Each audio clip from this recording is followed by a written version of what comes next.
Ara sí, arriba el moment de donar pas a la nostra pròxima ponent. Ella parla de digitalització i bretxa, un tema molt i molt actual, tant un com l'altre. Ella és ni més ni menys que la directora general de Societat Digital de la Generalitat de Catalunya. Rebem a l'escenari de la millor manera a Joana Barbany. Tot teu, Joana. Moltes gràcies. Un plaer i ja saps com funciona. Vinga. Moltes gràcies. Intentaré anar ràpid. Sí, allà, mira, recorda que la porta... Sí.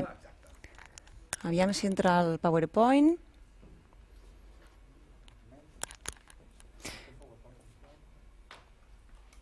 Bé, com ha dit el Jordi, doncs explicaré el nostre pla de govern i em centraré molt en el tema de la dona TIC i de la bretxa digital.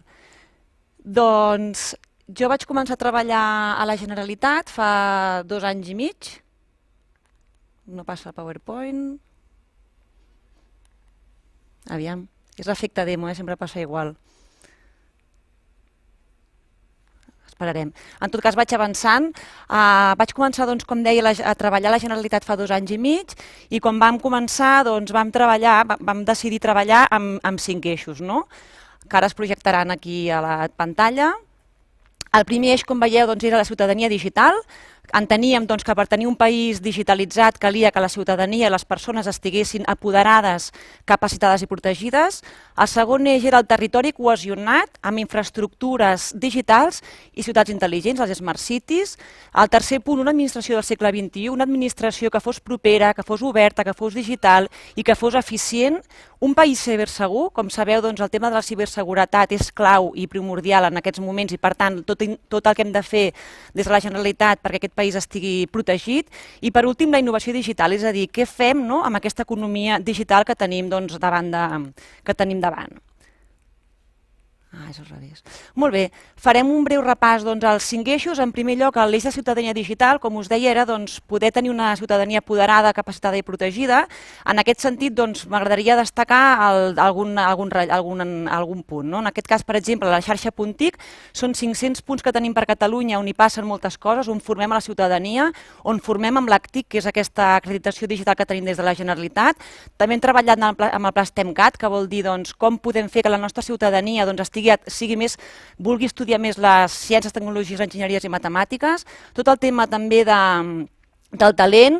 Hem treballat al Pla Dona TIC, que ara, com veureu, m'hi referiré amb més detall. I també vam aprovar al Parlament de Catalunya una Carta Catalana pels Drets Digitals. Això és molt important, està avui en dia sortint en tots els governs nacionals i europeus. I en aquest cas Catalunya va ser ja fa 2 anys dels primers llocs on es va desenvolupar aquesta Carta Catalana per protegir els drets digitals. I el primer dret d'aquesta carta precisament és aquest accés a internet.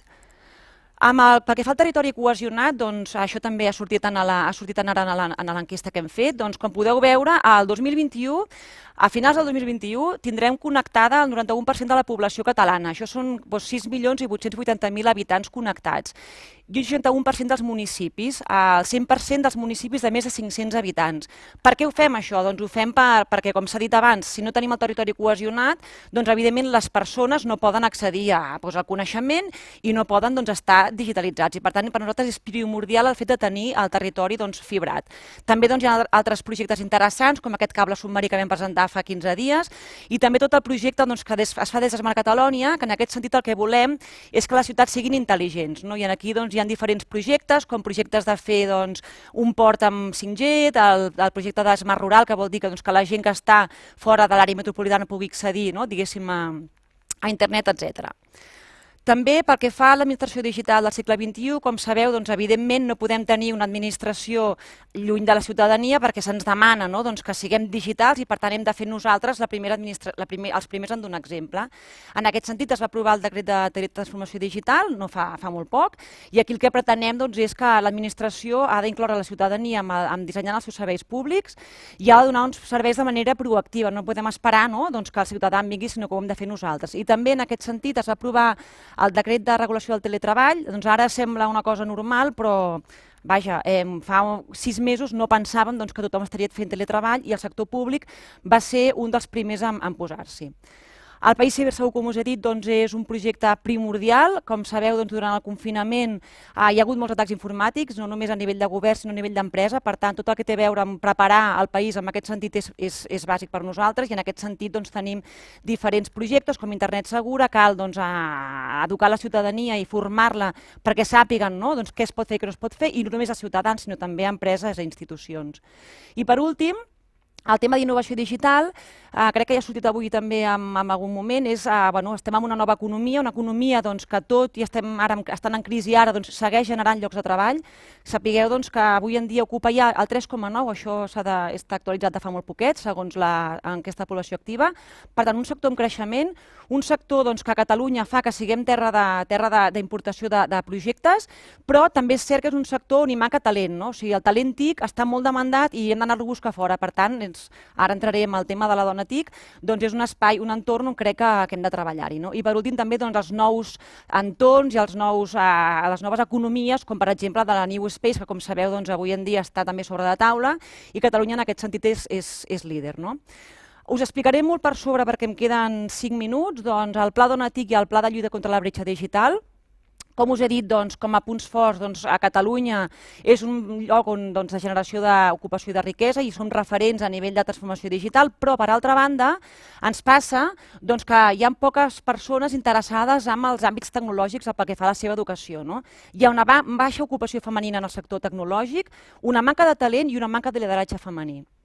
Aquí aquestes gràfiques són molt interessants. Com veieu, pel que fa a l'educació, si mirem l'índex d'eficiència o de com les dones segueixen els seus estudis, pel que fa a homes i dones, les dones són més eficients, acabem més els estudis que els homes, ho podeu veure en aquest primer quadrant d'aquí a mà esquerra, i que són les que menys deixem els nostres estudis, d'acord?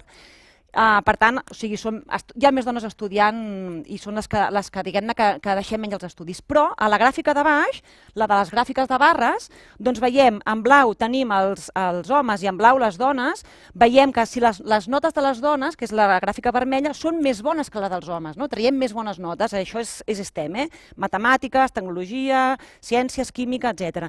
Però a l'hora de valorar-nos, les habilitats percebudes, que és la segona columna, les dones ens percebem pitjor que els homes. Què vol dir? Doncs hi ha més dones estudiant, deixem menys les carreres, però ens percebem pitjor. Per tant, aquí hi ha, evidentment, un tema de cultura, de cultura de la societat. També aquí veiem, a nivell universitari, el top 5 i el bottom 5 dels estudis de les dones, evidentment, tot el que té a veure amb la cura és estar en el top, i el que té a veure més amb la tecnologia, amb la metal·lúrgia, està en el bottom. Més dades, això també ha sortit a l'enquesta. Avui en dia, al món laboral tecnològic, només un 30% aproximadament del sector TIC són dones, però atenció, només un 7,9% són dones TIC en posicions TIC. Vol dir que la resta de dones estem en temes de comunicació, en temes de recursos humans, en relacions institucionals, en administració, en administratives, però no estem, diguem-ne, fent tasques tecnològiques.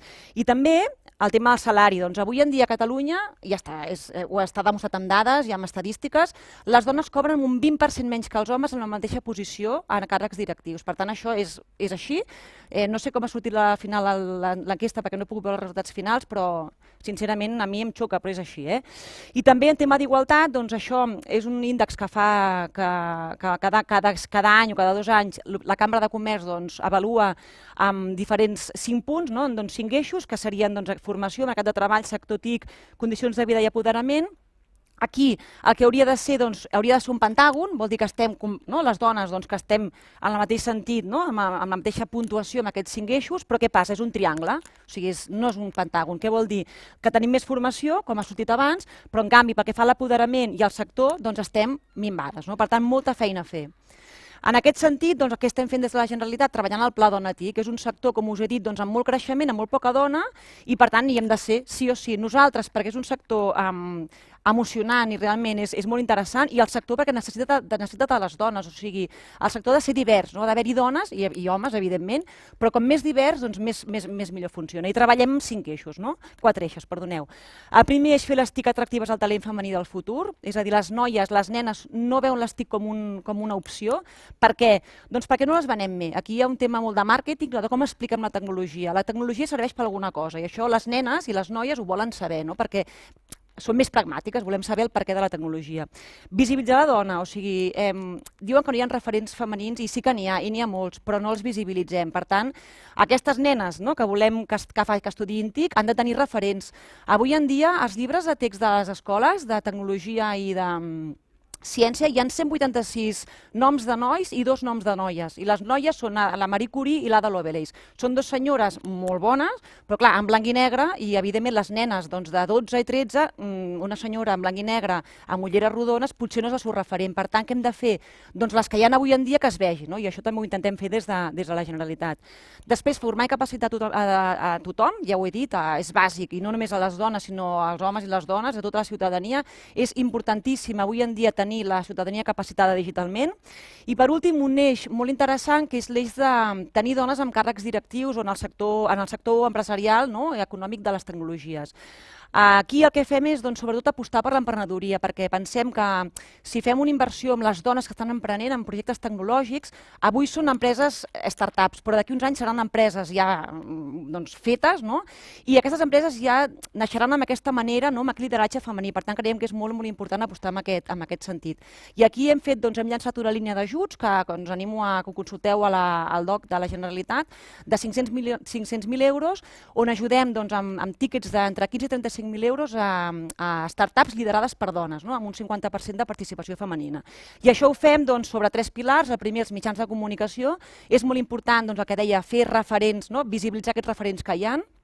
També el pilar d'un observatori, és bàsic tenir dades per poder avaluar quines polítiques fem i si cal canviar-les o no.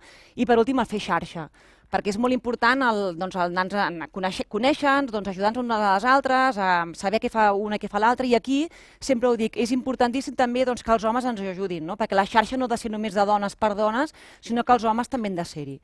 I ara ja em queden 2 minuts, aniré molt ràpid explicant aquest pla de la bretxa digital. Com us he dit, avui en dia, a més també ha sortit avui, durant la pandèmia s'ha posat de manifest que és importantíssim el tenir coneixement, el poder accedir i saber utilitzar les tecnologies. S'ha vist, i ho diu el Fòrum Econòmic Mundial, que la digitalització o l'accés a la tecnologia serà un nou generador de desigualtat. Si fins ara parlàvem de l'habitatge, avui en dia una persona que no sap crear-se un correu electrònic no existeix, perquè no pot demanar ni ajuts, no es pot empadronar, no pot accedir a l'administració oberta. Per tant, és bàsic treballar amb el GAP digital.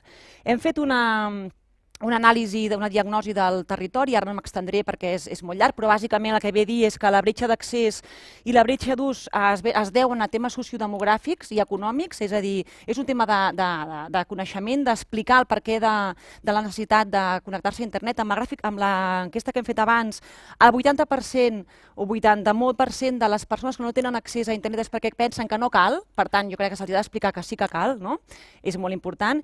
I la bretxa del coneixement, això és molt per la gent jove. O sigui, saber fer servir la tecnologia no vol dir saber navegar, no vol dir tenir un coneixement de per què serveix. Per tant, també s'ha de treballar molt amb la gent jove. I en aquest sentit, treballem amb un pla, i ara ja acabo, amb 4 línies. La primera línia és la governança digital, que vol dir que això ha de ser un projecte de país, no només del sector públic, sinó també del sector privat. Hem de veure quin model de governança tenim per treballar contra el gap digital. Les infraestructures, ja ha sortit, hem de tenir un territori evidentment fibrat, perquè si no hem de donar la mateixa opció a una persona que té una vinya al Penedès que un que viu a la Vall d'Aran, que una persona que està a l'àrea metropolitana, de poder accedir a internet. Capacitats digitals per tothom, perquè si no estem morts com a ciutadania i com a país. I per últim, acompanyament i comunicació. Hem d'explicar el perquè de la tecnologia, per què és tan important, perquè no pot ser que la gent es pensi que internet no serveix per res, perquè evidentment avui ens marca com ens comuniquem, com consumim, com ens relacionem. Per tant, penso que com a país és necessari incidir en aquesta línia. I bé, he anat molt ràpid, sempre vaig ràpid, però en 20 minuts, 10 minuts no em donava qualsevol cosa, estic a la vostra disposició. Moltíssimes gràcies, Joana. Has anat ràpid, però ha sigut molt certera i a més on time, que és molt bé. un luxe. Gràcies per la part que em toca. Tenim algunes preguntes, permetem que les ordeni per popularitat i Començo, si et Molt bé, sembla. sí. Mira, la primera, abans que res, recordo a l'audiència que ara és el moment de fer votacions. Si teniu alguna pregunta que us ha quedat l'espina clavada, aquest és el moment. Tenim a la Joana Barbany oberta a tot tipus de preguntes, transparència total, i a més us recordem que és totalment anònim. Qualsevol dubte en el dia a dia que tingueu, qualsevol inquietud, aquest és el moment d'exposar-la. No us quedeu res per després, perquè aquest és el moment de volcar-ho tot, en aquesta immersió estratègica en la que vosaltres sou els protagonistes. Joana, som-hi amb la primera de les preguntes que ens diu: podem competir digitalment amb les grans empreses? Grans l'han posat en majúscula, vull dir, suposo que es refereixen a molt grans empreses. Qui ho pregunta? Amiga meva, això és anònim, no sé qui és. Això és anònim, però té bastantes votacions. Llavors, competir qui? A les persones, les empreses, les pimes... Suposo que es refereix a nivell d'empresa, és a dir, em posem a la idea com puc competir jo que venc un producte amb un Amazon, perquè ens fem la idea. Jo penso, això està sobre la taula, crec que evidentment la tecnologia en certs casos pot ser un factor negatiu, però jo crec que ben utilitzada és un factor positiu. Per tant, ens pot ajudar a visibilitzar-nos, a relacionar-nos amb l'exterior. Jo crec que és un element que ben fet servir el que fa és apropar-nos i fa que les distàncies siguin menys. El que passa que, com bé he dit, aquesta bretxa digital no hi ha de ser, perquè evidentment ara penso en una pime que vengui vi per internet, no sé, per dir alguna cosa, o una empresa que vengui serveis d'assessorament sobre tema de sostenibilitat. Ha de saber manegar bé les eines digitals, perquè si no està al mercat digital està mort, o sigui, ha de saber posicionar-se a Google, ha de poder saber com vendre el seu producte digitalment. Per tant, jo crec que ben fet servir és una eina que l'hem de fer servir sí o sí, perquè si no les altres es faran servir igualment, per tant ens hem de posar. Ja les estan fent servir, això no tenim cap dubte. Ojo a la pregunta que ve ara, i també li donaria un like jo, si pogués. Fins a quin punt la digitalització vol substituir l'humà? Com bé comentaves, ja no és una opció gairebé tenir un mòbil, és a dir, no em puc empadronar si puc fer servir un servei. És a dir, fins a quin punt ens veiem abocats obligatòriament a una digitalització forçada, per així dir-ho? Ara és un tema que està sobre la taula, tot el tema del treball, com canviaran les formes de treball. Això, la gent que ens escolta, que està pel territori català, se'n recorda quan van aparèixer els tractors, els pagesos van dir, ui, que bé el tractor, ens haurà la feina, no? Passa el mateix, o sigui, ara en un restaurant, potser en lloc d'un cambrer hi haurà un robot que ens portarà el menjar a la taula. El que s'ha de fer és que les persones hem de fer les feines de valor afegit, o sigui, les feines de pensar, o de tenir sensibilitat, o que són més humanes, això ho hauran de fer les persones, i les màquines hauran de fer les feines més mecàniques i que no requereix pensar massa. És un tema que està a debat, llavors hi ha també una corrent de l'ètica humanística i de l'ètica amb els robots, de si els robots també han de tenir drets o no han de tenir drets, per tant està en debat, però jo penso que la tecnologia de per si és bona i l'hem de fer servir. El que passa és a veure com la fem servir. Jo crec que ens hem de posar, perquè si no ho fem nosaltres, ho faran uns altres, i perdem competitivitat. Per tant, amb el que ens ve, hem de ser prou hàbils com per utilitzar la tecnologia, utilitzar-la, i les persones fer servir el cap, que per algú el tenim. Sí, la creativitat és una cosa molt humana que una màquina mai podrà la sensibilitat, la sensibilitat, creativitat, coses com tu deies, que entenc que s'han de començar a tenir clar això des de l'educació, no? Hi ha moltes vegades ara que pensem en feines noves que diem, bueno, i això no ho farà una màquina un altre dia? Bé, doncs focalitzar-te en allò que mai farà una màquina i fer ús de la digitalització perquè no ens en queda una altra. Tot i que ara comença a haver-hi robots que ja els estan entrenant amb intel·ligència artificial per començar a tenir també aquesta sensibilitat. Llavors aquí sí que entra tot un corrent de dir, escolta, on s'acaba aquest entrenament, de l'ètica dels algoritmes, etc. Per tant, és un tema molt interessant. Doncs sí, prepareu-vos potser per tenir un mestre de cerimònies digital en breus, així que aprofitem aquest punt humà. Els algoritmes ja existeixen, els hologrames, perdó, ja n'hi ha hologrames que et donen... Jo en aquest cas soc de carn i ossos, però em queda res i menys. Bueno, seguim perquè jo em despisto també. Creus que la situació actual serà un fre per la digitalització? No, entenc que no, al revés. Sí.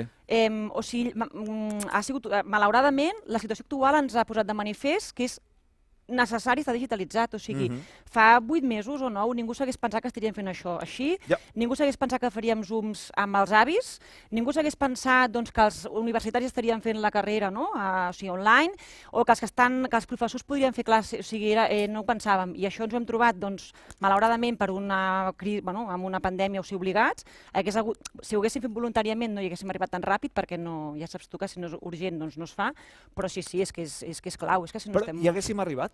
Sí, segur. Vale, és a dir, només Però és potser un en tema lloc de de tempos, 6 no? mesos, en 2 anys Clar, o és un 3. tema de tempos, però sí que era la direcció a Jo la crec que que sí. anàvem, tot això ha sigut un accelerador. Jo crec que sí. Veig que vas a bon ritme responent preguntes, aprofito i te'n poso una més, no? Com podem empoderar aquestes dones perquè agafin el lideratge? És a dir, bueno, crec que ho entens tu millor. Sí. Endavant, tot teu. A veure, aquí sóc polèmica jo sempre i crec que les dones, hi ha un tema, la realitat és la que és, o sigui, és desesperant, però hi ha un tema que ens hem de creure més, no? O sigui, quan fem els Premis Dona TIC, que és uns premis que donem cada any des del departament i que realment és allò, la cirera del pastís, quan fem la call, no?, perquè la gent s'apunti, les dones s'apuntin, voluntàriament no s'apunten perquè pensen que elles no han fet res tan important com per guanyar un premi, no? Llavors jo les truco i dic, a veure, tal, presenta, dic jo no he fet, dic, tu sí que has fet moltes coses, no? Llavors, aquesta por o mandra, perquè a vegades és mandra, que ens fa mandra, no?, doncs presentar-nos un premi, perquè jo què sé, perquè tenim altres coses al cap, ens hem de forçar una mica, ens hem de visibilitzar, perquè qui guanya un premi d'aquests segur que serà un referent per alguna, segur que serà referent per algú, no? Per tant, forçant-nos una miqueta. Jo anar a parlar en públic, a mi no m'agrada fer xerrades, però escolta, jo hi vaig perquè igual inspiro algú, una filla d'algú, doncs perfecte, o la meva filla em veurà demà, em dirà, mira, mare, que bé ho has fet. Doncs jo ho faig per elles, no? Perquè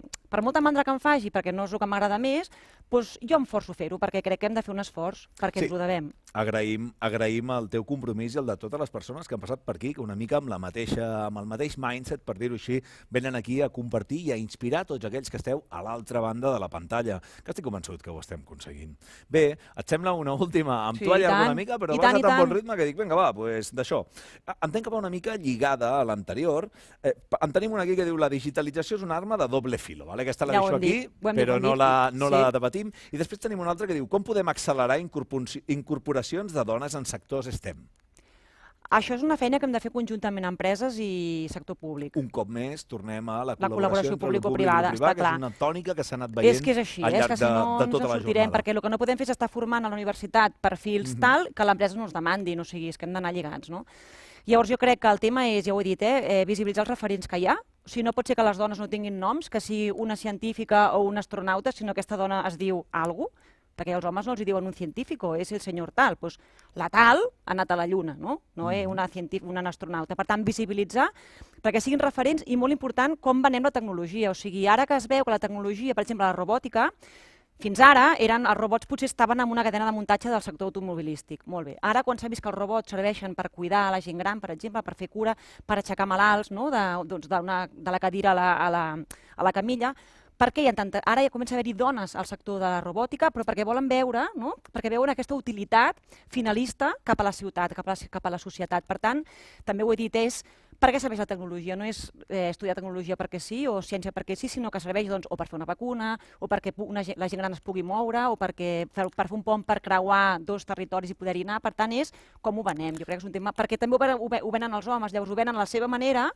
Perdó, soc molt... Amb això jo sempre em tiro endavant i així arribem al punt mig, però ho venen a la seva manera, perquè ho venen ells, i ho venen segons el seu punt de vista, però això no atrau a les nenes i a les noies, és així. Vale, genial. Doncs jo penso que hem tractat bastants temes, has comentat moltíssimes coses, crec que ha quedat clar el teu missatge, t'agraïm plenament un cop més la teva disposició, que surtis de la teva zona de confort, que vinguis aquí a parlar en públic, en càmera, però amb gairebé 500 persones que ens estan escoltant en aquest moment. Moltes gràcies. Gràcies a vosaltres. Merci. Molt bé. Bueno, seguim.